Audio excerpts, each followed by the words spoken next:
আসসালামু আলাইকুম গাইস, সবাই কেমন আছেন? আশা করি ভালো আছেন, কিন্তু আসলে আমরা ভালো নেই। দেখেন, আমাদের ঘরের সামনে অনেক পানি হয়ে গেছে।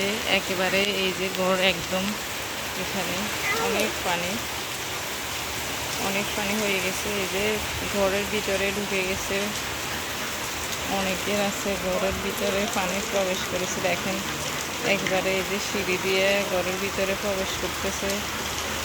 একেবারে খুবই খুবই খারাপ অবস্থা নোয়াখালী মাইজদিতে।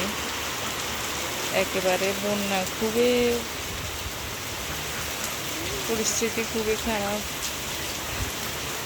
আমাদের জন্য সবাই দোয়া করবেন। আমাদের দেখেন একেবারে পুরা যতগুলো রাস্তা আছে মেজদিতে, সবগুলো রাস্তায় পানি উঠে গেছে। আমরা ঘর থেকে বের হতে পারছি না।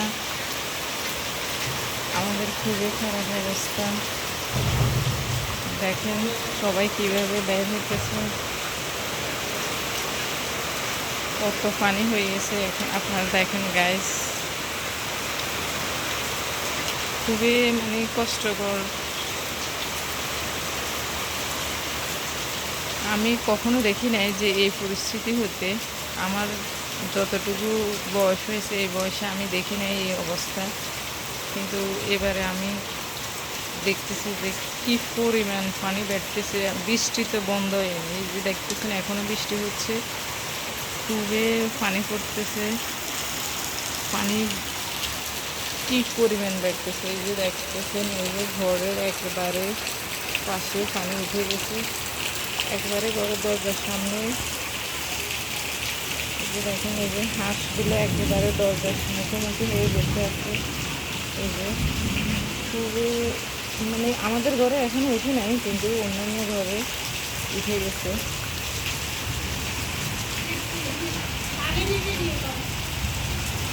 দেখেন একেবারে পানি,